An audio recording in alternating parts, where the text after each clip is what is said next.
황혼이 내리던 늦은 오후, 장우현 회장은 사무실의 창문 너머로 서서히 어두워지는 서울의 풍경을 바라봤습니다. 70 초반의 나이에도 여전히 고든 자세와 날카로운 눈빛을 유지하고 있었습니다. 짧게 다듬은 은발의 깔끔한 베이지색 정장을 입은 그녀의 모습에서는 여전히 카리스마가 느껴졌죠. 책상 위에는 특별 채용으로 선발된 신입사원들의 이력서가 정갈하게 쌓여 있었어요. 회장님, 인사부에서 최종 합격자 서류 가져왔습니다. 비서가 조용히 들어와 이력서 묶음을 책상 위에 올려놓았습니다. 장우현은 우아한 손짓으로 비서에게 고개를 끄덕이며 물러나라는 신호를 보냈어요. 하나둘 이력서를 넘기던 장우현의 가느다란 손가락이 문득 멈췄습니다. 서윤아라는 이름이 적힌 서류 앞에서요. 단정하게 정리된 검은 머리카락, 또렷한 눈매를 가진 젊은 여성의 사진이 그녀를 응시하고 있었습니다. 무언가 낯설면서도 익숙한 느낌이 들었지요. 이상하군. 장우현은 안경을 코끝으로 내리며 서류를 자세히 살펴보기 시작했어요. 태어난 해, 달, 그리고 날짜. 그리고 특이사항에 적힌 한 줄의 메모가 그녀의 시선을 사로잡았습니다. 기억나진 않지만 어릴 적 이름이 달랐다는 얘기를 들은 적 있습니다. 장우현의 눈빛이 흔들렸어요. 25해 전 비가 쏟아지던 그날의 기억이 그녀의 마음을 찔렀습니다. 작은 손을 꼭 잡고 있었는데 단 한순간의 방심이 그녀의 인생을 영원히 바꿔놓았죠. 혹시 그녀는 서류를 집어들고 창가로 다가갔어요. 형광등 불빛보다 자연광에서 더 자세히 보고 싶었나 봅니다. 사진 속 유나의 눈매가 너무나 익숙했습니다. 자신의 딸 민정과 닮은 눈매였어요. 그리고 그녀의 잃어버린 손녀 소은이와도. 한편 서울 변두리의 작은 원룸에서 서윤아는 내일 첫 출근을 앞두고 옷을 고르고 있었어요. 탁자 위에는 합격 통지서가 놓여 있었습니다. 국내 최대 의료재단에 입사한다는 것은 보육원 출신인 그녀에게 꿈 같은 일이었죠. 드디어 정말 해냈구나. 유나는 거울 앞에 서서 자신의 모습을 바라봤어요. 누구를 닮았는지 모를 자신의 얼굴, 알 수 없는 자신의 과거. 어렸을 때의 기억이 전혀 없다는 것이 늘 그녀의 마음속 빈 공간으로 남아 있었습니다. 그날 밤 장우현은 오래된 앨범을 꺼내들었어요. 하나뿐인 손녀의 사진들, 그리고 마지막 페이지에는 실종 당시 입고 있던 옷을 입은 소은이의 사진이 있었습니다. 분홍색 원피스에 작은 꽃 모양 머리핀을 하고 환하게 웃고 있는 모습이었죠. 소은아, 할머니가 널 찾아낼게.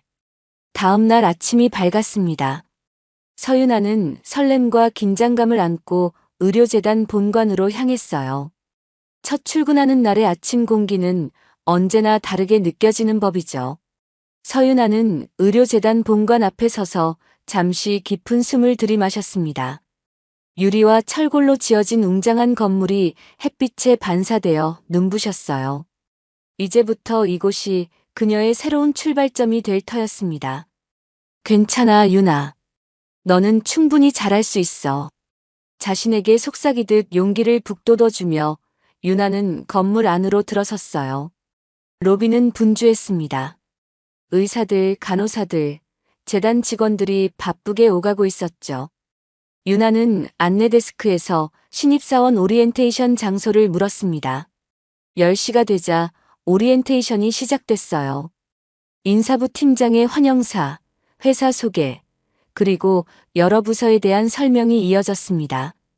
유나는 꼼꼼하게 메모를 하며 경청했어요. 오후에는 재단 이사진들과의 간단한 인사 시간이 마련되어 있었죠. 그때였습니다.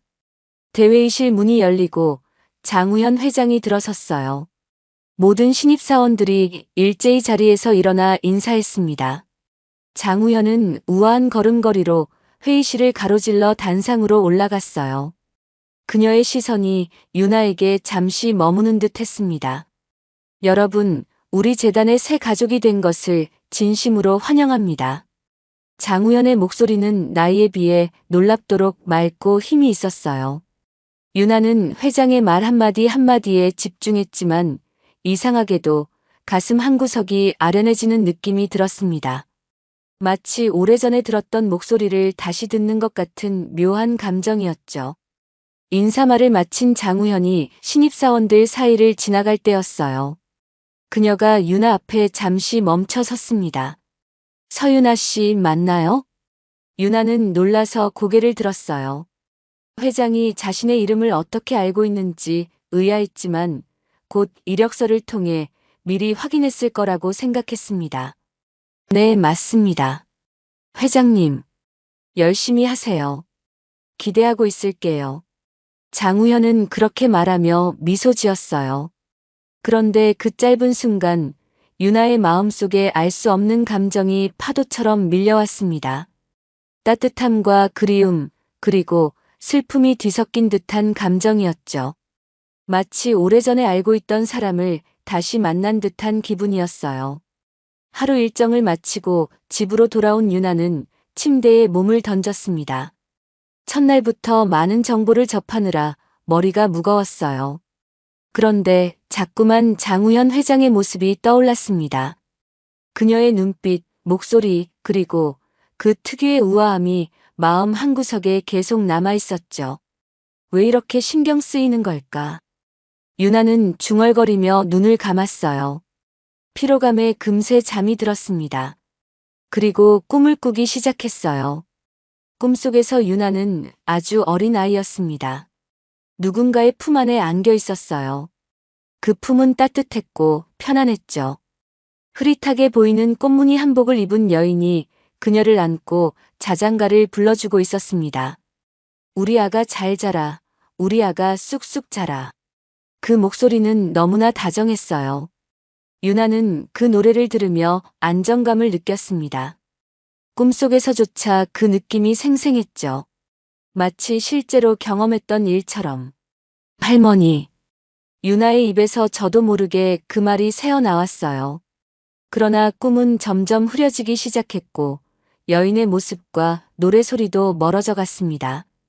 유나는 잠에서 깨어났어요. 이마에 땀이 맺혀 있었고 눈가에는 눈물이 고여 있었습니다. 시계를 보니 새벽 3시였죠. 또 그 꿈이야. 유나는 자주 같은 꿈을 꿨습니다. 한복 입은 여인이 자장가를 불러주는 꿈이었어요. 항상 꿈에서 깨면 가슴이 아련해지고 무언가를 잃어버린 듯한 허전함이 밀려왔죠. 그리고 오늘 꾼 꿈은 이전보다 더 선명했습니다. 특히 그 여인의 목소리가 장우현 회장의 목소리와 묘하게 닮아 있었다는 게 유나를 혼란스럽게 했어요. 장우현 회장은 집무실에 혼자 남아 창밖의 밤하늘을 바라보고 있었습니다. 별이 보이지 않는 서울의 밤하늘은 그녀의 마음처럼 어둡고 무거웠어요. 지친 얼굴로 서랍을 열어 오래된 키를 꺼냈습니다. 그 키로 사무실 한쪽 벽에 있는 작은 금고를 열었죠. 아직도 이걸 왜 버리지 못하는지. 금고 안에는 장소은 실종 사건이라고 적힌 낡은 파일 하나가 놓여 있었어요. 장우현은 조심스럽게 파일을 꺼내 책상 위에 펼쳤습니다. 첫 페이지에는 25해 전 찍은 어린 소은이의 사진이 있었죠. 당시 3살이었던 소은이는 카메라를 향해 해맑게 웃고 있었습니다. 내 잘못이었어. 장우현의 목소리가 떨렸어요. 그날은 가을비가 내리던 날이었습니다. 장우현은 손녀 소은이와 함께 백화점에 쇼핑을 갔다가 단 몇 초간의 방심으로 소은이를 잃어버렸죠. 그 이후 경찰 수사, 대대적인 수색, 현상금. 모든 노력에도 불구하고 소은이는 영영 돌아오지 않았습니다. 민정아, 내가 정말 미안해. 그녀의 딸 이민정은 그 충격으로 정신적 고통을 겪었어요. 소은이가 실종된 후 몇 달 동안 아무 말도 하지 않고 음식도 거의 먹지 않았죠. 결국 요양원에서 오랜 시간을 보냈습니다. 지금은 상태가 많이 호전되었지만 여전히 갑작스러운 충격을 받으면 안 될 만큼 불안정했어요. 장우현은 다시 파일을 펼쳤습니다. 소은이의 실종 당시 입고 있던 옷에 대한 상세한 기록이 있었어요. 분홍색과 하늘색이 섞인 유아복, 작은 꽃무늬가 있는 스카프, 그리고 소은이가 좋아했던 노란색 신발까지 모든 것이 생생하게 기록되어 있었습니다. 그녀는 서윤아의 이력서를 꺼내 실종 기록과 나란히 놓았어요. 서윤아가 보육원에서 자랐다는 기록, 그리고 양부모에게 입양되었다가 양부모가 사망한 후 다시 보육원으로 돌아갔다는 내용이 적혀 있었습니다. 무엇보다도 서윤아의 생년월일이 소은이와 정확히 일치했어요. 그리고 어릴 적 이름이 달랐다는 메모. 이 모든 것이 장우현의 의심을 키웠습니다. 너무 많은 우연이군. 장우현은 자신이 너무 절박한 나머지 공허한 희망에 매달리고 있는 건 아닌지 고민했어요. 하지만 서윤아를 직접 본 순간 그녀의 눈매와 표정에서 민정의 모습을 보았습니다. 그리고 소은이가 어렸을 때의 모습도 겹쳐 보였죠. 밤이 깊어갔습니다. 장우현은 비서에게 전화를 걸었어요. 노재석 부장을 내일 아침 일찍 내 사무실로 불러주게. 전화를 끊은 후 장우현은 한 가지 결심을 했습니다. 서윤아의 DNA를 확인해 봐야 했어요. 하지만 그녀에게 직접 요청할 수는 없었습니다. 그럴 경우 유나가 놀라거나 의심할 수 있었고 무엇보다 결과가 부정적이라면 또 한 번 상처를 받을 것이 두려웠습니다. 다음 날 아침 인사부장 노재석이 장우현의 사무실을 찾았어요. 부르셨습니까, 회장님? 재석 씨, 서윤아 신입사원에 대해 더 조사해주게. 노재석은 놀란 눈빛을 감추지 못했습니다.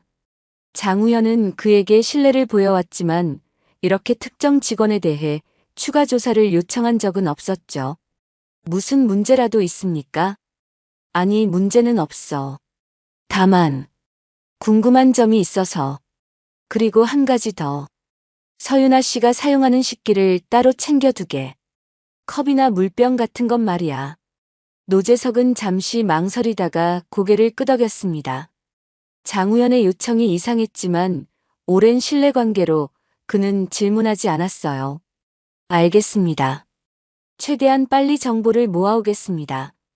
노재석이 나간 후 장우현은 책상 위에 전화기로 또 다른 전화를 걸었습니다. 그녀가 신뢰하는 의사에게 연락한 거였죠. 김 박사, 개인적인 부탁이 있어요. 극비로 유전자 검사를 해야 하는데 가능한가요? 사흘이 지났습니다.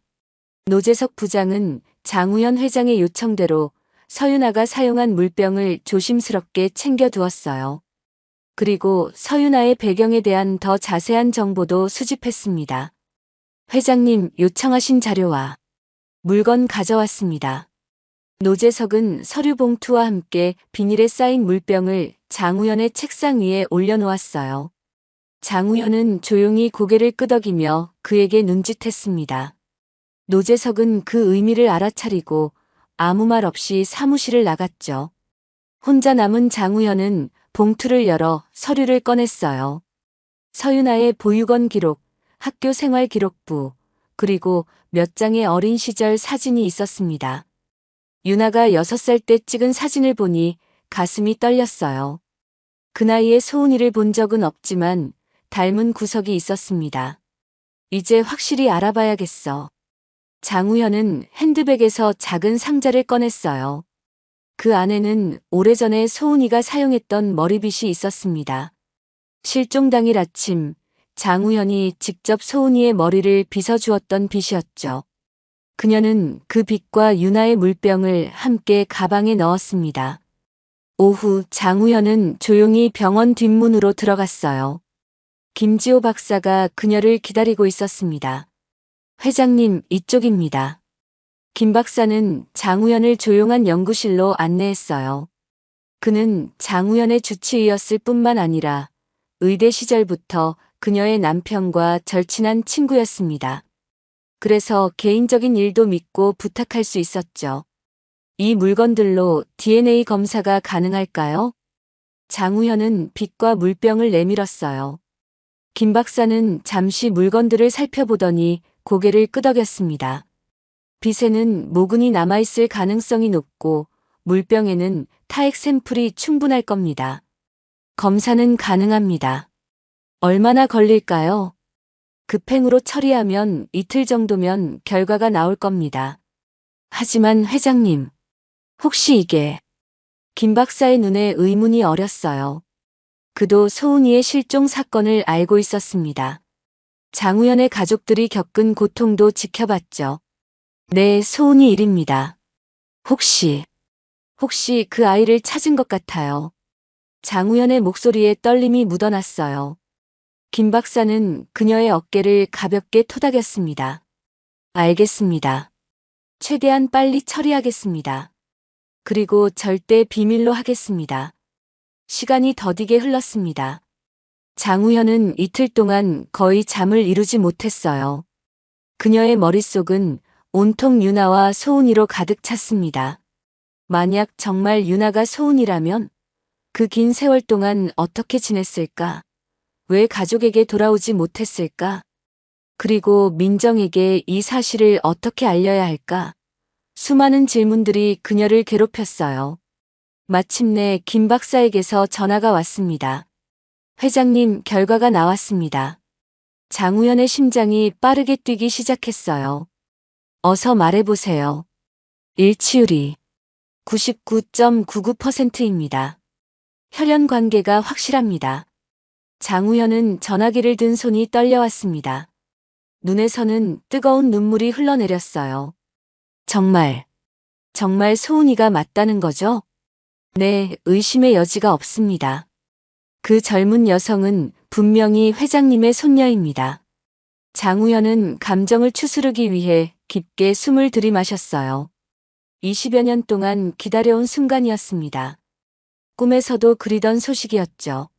하지만 기쁨과 함께 두려움도 밀려왔습니다. 고맙습니다, 김 박사.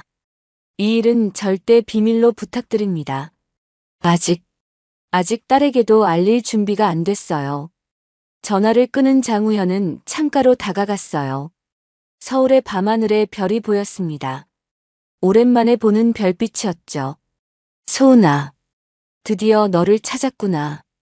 그렇지만 장우현의 마음은 복잡했어요. 유나에게 진실을 어떻게 알려야 할지, 그리고 민정에게는 또 어떻게 이 소식을 전해야 할지 쉽게 결정할 수 없었습니다. 그 무엇보다도 이민정의 정신 상태가 걱정되었죠. 오랜 상처가 다시 열릴 수도 있었으니까요. 조금만 더 시간이 필요해. 장우현은 마음을 다잡았어요. 이제 그녀는 서유나, 아니 장소은을 지켜보며 적절한 때를 기다려야 했습니다. 장우현은 자신의 저택 서재에 앉아 있었습니다. 창밖으로는 봄비가 내리고 있었어요. 비 내리는 소리를 들으며 그녀는 소은이가 실종되었던 날을 떠올렸습니다. 그날도 이런 봄비가 내렸었죠. 회장님, 이민정님이 오셨습니다. 가정부의 목소리에 장우현은 생각에서 깨어났어요. 그녀는 재빨리 책상 위에 있던 서유나의 사진을 서랍 안으로 넣었습니다. 들어오라고 해. 문이 열리고 이민정이 들어왔어요. 50대 초반의 나이였지만 그 이상으로 지쳐 보이는 얼굴이었습니다. 한때는 빛나던 아름다움이 고통의 세월 속에 희미해져 있었죠. 그래도 예전보다는 훨씬 나아진 모습이었습니다. 어머니, 오랜만이에요. 이민정은 장우현의 곁에 앉았어요. 그녀에게선 여전히 약한 향수 냄새가 났습니다. 소은이가 좋아했던 향이었죠. 그래, 요즘은 어떻게 지내니? 요양원에서 치료는 잘 받고 있고? 네, 많이 좋아졌어요. 의사 선생님도 놀라실 정도랍니다. 장우현은 딸의 손을 꼭 잡았어요. 이민정은 소은이를 잃은 후 심각한 우울증과 불안장애로 고통받았습니다. 남편과도 이혼했고 거의 10년을 요양원에서 보냈죠. 지금은 외래 치료만 받을 정도로 상태가 호전되었지만 여전히 소은이에 관한 이야기만 나오면 감정이 격해지곤 했습니다. 그래서 무슨 일로 왔니? 특별한 일은 아니에요. 그냥 어머니 얼굴이 보고 싶어서요. 이민정은 잠시 망설이다가 말을 이었어요. 어젯밤에 소은이 꿈을 꿨어요. 너무 선명해서 실제처럼 느껴졌어요. 장우현의 심장이 빠르게 뛰기 시작했습니다. 어떤 꿈이었니? 소은이가 어른이 되어 내 앞에 나타났어요. 하지만 난 그 애를 알아보지 못했죠. 그러다 소은이가 울면서 엄마 저예요 하고 말하는데 그제야 알아봤어요. 이민정의 목소리가 떨렸어요. 장우현은 아무 말도 할 수 없었습니다. 이미 알고 있는 진실을 이야기할 수 없어 가슴이 아팠죠. 어머니 가끔 소은이가 어디선가 살아있을 거라는 생각이 들어요. 하지만 또 한편으로는 그런 희망이 무서워요. 무서워? 왜? 만약 소은이가 정말 살아 돌아온다면 내가 그 애를 알아볼 수 있을까요? 벌써 20년이 넘었는데 그 애도 날 알아볼까요? 그리고 내가 그 애의 엄마 역할을 제대로 할 수 있을까요? 이민정의 눈에서 눈물이 흘러내렸어요. 장우현은 딸을 품에 안았습니다. 그녀는 이민정의 이런 불안과 두려움 때문에 소은이, 아니, 유나에 대한 진실을 아직 말하지 못하고 있었습니다. 괜찮아, 민정아. 만약 소은이가 정말 돌아온다면 너희 모녀는 분명 서로를 알아볼 거야. 피는 물보다 진하니까. 이민정은 어머니의 품에서 고개를 끄덕였어요. 하지만 그녀의 눈빛에는 여전히 두려움이 남아 있었습니다. 민정아, 내가 좀 더 건강해지면 중요한 이야기를 해주고 싶은 게 있어. 하지만 지금은 너의 치료가 더 중요해. 이민정은 의아한 표정을 지었지만 더 묻지는 않았어요. 그녀는 종종 어머니가 무언가를 숨기고 있다고 느꼈지만 그것이 무엇인지 알기에는 자신이 아직 준비되지 않았다고 생각했습니다. 어머니, 저는 괜찮아요. 정말이에요. 알아. 하지만 조금만 더 시간을 갖자. 조금만 더. 두 사람은 잠시 침묵 속에 앉아 있었어요. 빗소리만이 방 안을 채웠습니다. 어머니, 회사는 어떻게 돌아가요? 요즘 많이 바쁘시죠? 이민정이 화제를 바꿨어요. 장우현은 안도의 한숨을 내쉬었습니다. 그래, 요즘 신입사원들이 들어와서 좀 분주해. 괜찮은 젊은이들이 많아. 장우현은 유나에 대해 더 말하고 싶은 충동을 억눌렀어요. 아직은 때가 아니었습니다. 민정이 더 강해질 때까지, 그리고 유나와도 더 가까워질 때까지 기다려야 했죠. 어머니, 저도 곧 일을 다시 시작하고 싶어요. 집에만 있으니 생각이 너무 많아져요. 정말? 그거 좋은 생각이구나. 준비가 되면 언제든지 회사에 자리가 있어. 이민정은 미소 지었어요. 예전의 그녀를 떠올리게 하는 미소였습니다. 장우현은 그런 딸의 모습에 희망을 느꼈어요.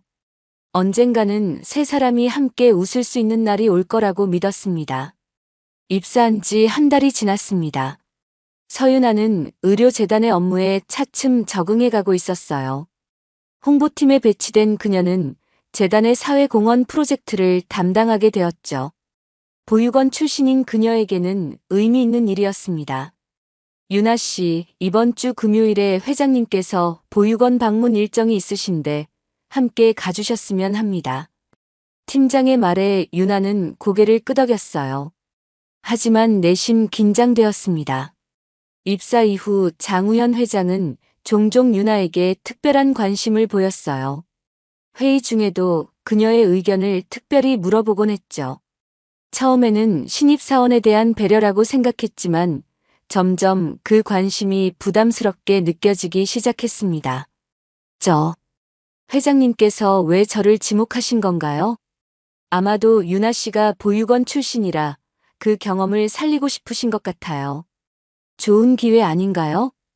팀장의 말에 유나는 애매하게 웃었어요. 그럴 수도 있겠지만 묘한 느낌이 들었습니다. 장우현 회장이 자신을 보는 눈빛에는 단순한 관심 이상의 무언가가 있었죠. 마치 무언가를 확인하려는 듯한 또는 기다리는 듯한 눈빛이었어요. 점심시간 유나는 구내 식당에서 동기들과 식사를 하고 있었습니다. 그때 인사팀의 직원이 그녀에게 다가왔어요. 서윤아 씨, 잠시 시간 괜찮으세요? 인사 기록에 몇 가지 보완할 게 있어서요. 네. 어떤 부분인가요? 보육원 관련 세부 정보와 건강 기록 몇 가지를 추가로 받아야 해서요. 오후에 잠시 인사팀으로 와주실 수 있나요? 유나는 의아했지만 승낙했어요. 다른 신입사원들에게도 같은 요청이 있었는지 물었지만 아무도 그런 연락을 받지 않았다는 대답이 돌아왔습니다. 왜 자신만 추가 정보를 요구받는 건지 이상했죠. 오후 인사팀을 방문한 유나는 더욱 혼란스러워졌어요. 질문들이 지나치게 개인적이었기 때문입니다. 어린 시절의 건강 상태, 특이사항, 심지어 과거에 다쳤던 적이 있는지까지 물어보았죠. 실례지만 이런 정보가 왜 필요한지 알 수 있을까요? 인사팀 직원은 잠시 당황한 듯 했어요. 회사 복지 프로그램 개선을 위한 자료 수집입니다. 걱정 마세요. 모든 정보는 비밀로 유지됩니다. 그 설명이 충분히 납득되지는 않았지만 유나는 더 이상 질문하지 않았어요. 하지만 사무실로 돌아오는 길에 복도에서 노재석 부장과 마주쳤을 때 그가 뭔가 미안한 듯 시선을 피하는 모습이 이상했습니다. 며칠 후 유나는 회사 컴퓨터를 사용하던 중 우연히 자신의 이름으로 검색된 기록을 발견했어요. 누군가 그녀의 과거에 대해 조사하고 있었던 겁니다. 보육원 기록, 학교 생활, 심지어 그녀가 살았던 지역의 실종 사건 기록까지 검색되어 있었죠. 이게 무슨 일이지? 불안한 마음으로 집에 돌아온 유나는 거울 앞에 앉아 자신의 얼굴을 오랫동안 바라봤어요. 누군가 자신의 정체에 대해 알고 있는 걸까? 혹시 자신이 모르는 비밀이 있는 걸까? 그녀는 어린 시절의 기억이 거의 없었습니다. 6살 이전의 일은 마치 안개 속에 가려진 것처럼 희미했죠. 다음 날 보육원 방문 일정이 있었어요. 유나는 장우현 회장과 함께 차에 탔습니다. 운전기사와 비서를 제외하면 둘뿐이었죠. 유나 씨, 보육원에서의 생활은 어땠나요? 갑작스러운 질문에 유나는 놀랐어요. 회장이 자신의 개인적인 배경에 대해 알고 있다는 사실이 당황스러웠습니다. 괜찮았습니다. 다들 친절하게 대해주셨고요. 어릴 때 기억은 많이 나나요? 유나는 긴장한 채 대답했어요. 아니요. 6살 이전의 기억은 거의 없습니다. 의사 선생님 말씀으로는 어떤 충격으로 인한 기억 상실일 수도 있다고 하셨어요. 장우현의 눈에 복잡한 감정이 스쳐 지나갔습니다. 그녀는 유나의 손을 살짝 잡았어요. 언젠가 모든 기억이 돌아올 거예요. 그때까지 너무 걱정하지 마세요. 그 따뜻한 목소리와 손길에 유나는 이상하게 편안함을 느꼈어요. 하지만 동시에 혼란스러웠습니다. 왜 회장이 자신에게 이토록 관심을 보이는지, 그리고 자신의 과거에 대해 알고 있는 듯한 말을 하는지 이해할 수 없었어요. 보육원 방문을 마치고 회사로 돌아온 유나는 결심했습니다. 이대로는 계속 일할 수 없었어요. 주변의 시선, 비밀스러운 조사, 그리고 회장의 특별한 관심까지 모든 것이 그녀를 불안하게 만들었습니다. 사직서를 써야겠어. 유나는 컴퓨터 앞에 앉아 사직서 양식을 열었어요. 하지만 그때 그녀의 책상 위에 놓인 메모가 눈에 들어왔습니다. 내일 오전 10시 회장실로 와주세요. 장우현. 유나의 손이 키보드 위에서 멈췄어요. 왠지 이 만남이 모든 의문에 대한 답을 줄 것 같은 예감이 들었습니다. 아침부터 하늘에는 잔뜩 구름이 끼어 있었습니다. 서윤아는 회장실 앞에서 잠시 망설였어요. 무엇 때문에 회장이 자신을 불렀는지, 어떤 이야기를 듣게 될지 긴장되었습니다. 깊은 숨을 들이마신 후 그녀는 조용히 문을 두드렸어요. 들어오세요. 장우현의 차분한 목소리가 들렸습니다. 유나가 문을 열자 창가에 서 있던 장우현이 돌아봤어요. 평소의 단단한 표정 대신 왠지 모를 약함과 불안이 그녀의 얼굴에 스쳐 지나갔습니다. 앉으세요, 유나 씨. 유나는 조용히 소파에 앉았어요. 장우현도 그녀 맞은편에 자리했습니다. 잠시 침묵이 이어졌죠. 장우현은 무언가 말을 꺼내기 어려워하는 듯 했어요. 차 한잔 하겠어요? 아, 네, 감사합니다. 장우현은 직접 차를 따랐습니다. 그녀의 손이 살짝 떨리는 것을 유나는 놓치지 않았어요. 이 강인한 여성 기업인이 긴장하고 있다는 사실이 더욱 유나를 불안하게 만들었습니다. 유나 씨. 아니, 소은아. 장우현의 입에서 나온 낯선 이름에 유나는 놀라 차를 들던 손을 멈췄어요. 죄송하지만, 소은이라뇨? 장우현은 깊은 숨을 내쉬었습니다. 그녀는 오래된 가죽 앨범을 테이블 위에 올려놓았어요. 20년 전 내 외손녀 장소은이가 백화점에서 실종되었어. 당시 3살이었지. 유나는 혼란스러웠어요. 그녀가 왜 이런 이야기를 자신에게 하는지 이해할 수 없었습니다. 회장님, 그 이야기가 저와 무슨 관련이 있는 건가요? 장우현은 앨범을 펼쳤어요. 그 안에는 어린 소녀의 사진들이 가지런히 정리되어 있었습니다. 웃고 있는 아이 생일 케이크 앞에 선 아이, 꽃을 들고 있는 아이. 모두 같은 소녀였어요. 너희 어머니, 내 딸 이민정은 그 충격으로 정신적 고통을 겪었단다. 지금도 완전히 회복되지 않았어. 유나는 여전히 상황을 이해하지 못했지만 너희 어머니라는 말에 가슴이 빠르게 뛰기 시작했어요. 장우현은 마지막 페이지를 넘겼습니다. 거기에는 분홍색 원피스를 입은 소녀의 사진과 함께 실종 신고서 사본이 있었어요. 그날, 그 장마만 아니었어도 내가 손을 놓지만 않았더라면 너를 잃지 않았을 텐데. 장우현의 목소리가 흔들렸습니다. 유나는 그제야 상황을 이해하기 시작했어요. 그녀의 손이 저절로 떨렸습니다. 회장님, 그러니까 제가 소은이라는 말씀이신가요? 장우현은 고개를 끄덕였어요. 그녀의 눈에는 눈물이 고여 있었습니다. DNA 검사 결과가 일치했어. 넌 내 딸 이민정의 딸이야. 내 외손녀 장소은이란다. 유나는 숨을 쉴 수 없을 것 같았어요. 머릿속이 하얗게 변했습니다. 그녀의 정체성, 그녀가 알고 있던 모든 것이 한순간에 무너지는 기분이었죠. 그럴 리가 없어요. 저는 서윤아예요. 제 부모님은, 내가 알고 있는 양부모님은 널 입양하신 분들이야. 아마도 널 유괴한 사람들에게서 널 구해내신 분들일 거라고 생각해. 그분들도 사정이 있으셨을 거야. 장우현은 유나의 손을 조심스럽게 잡았어요. 유나는 손을 빼지 않았지만 혼란스러운 감정에 몸을 떨고 있었습니다. 증거가 더 필요해요. 이런 일이 어떻게. 장우현은 고개를 끄덕이며 가방에서 서류 봉투를 꺼냈어요. DNA 검사 결과, 병원 기록, 그리고 어린 소은이의 특징이 적힌 문서였습니다.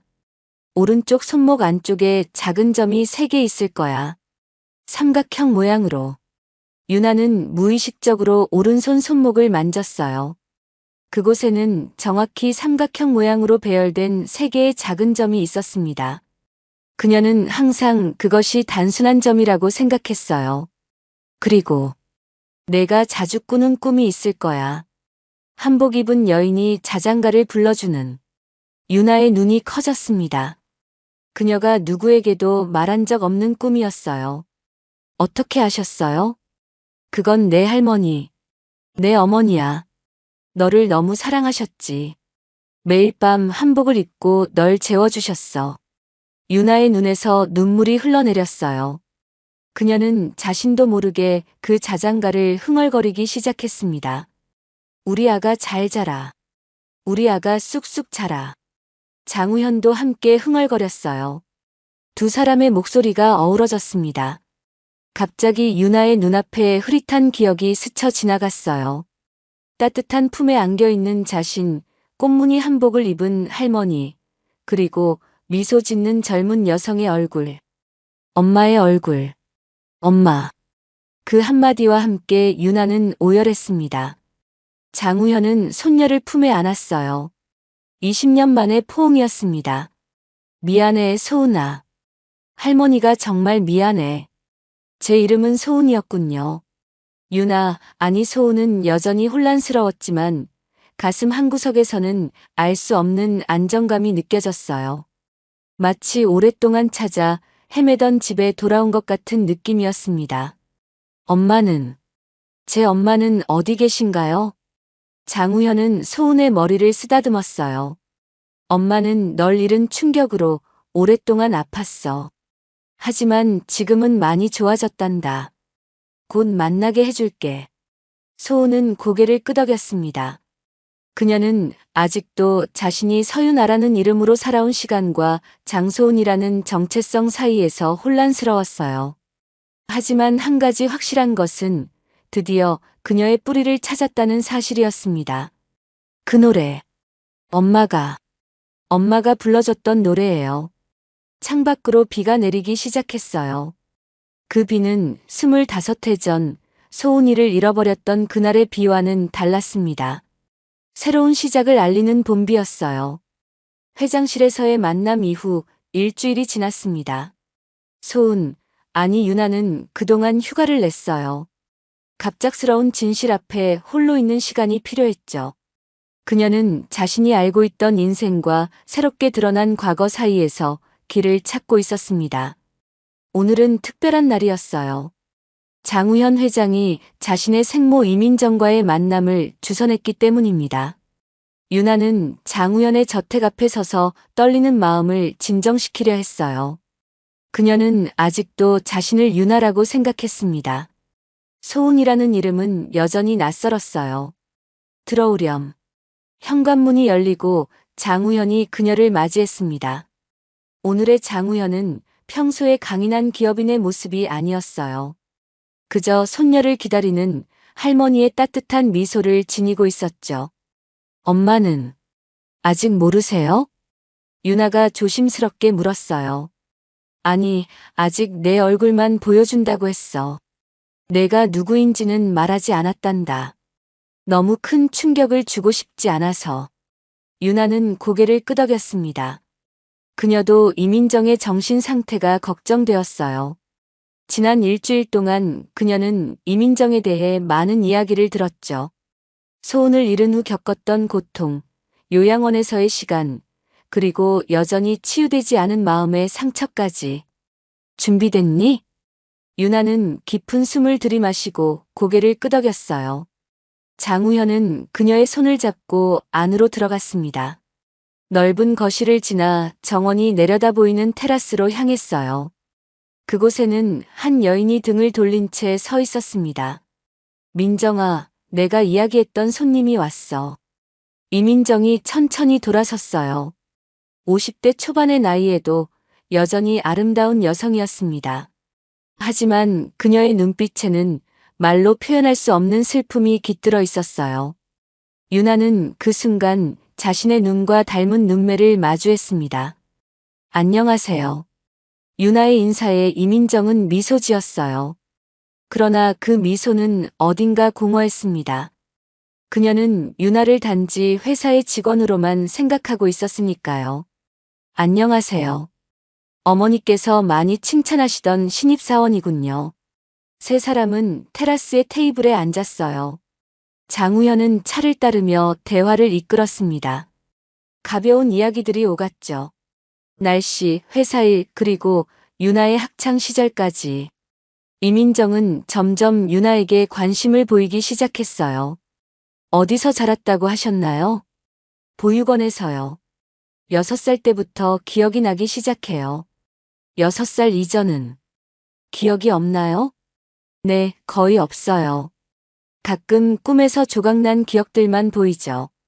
이민정의 눈빛이 흔들렸어요. 그녀는 무의식적으로 유나의 얼굴을 자세히 살펴보기 시작했습니다. 눈매, 입술 모양, 그리고 웃을 때 나타나는 볼의 작은 보조개까지.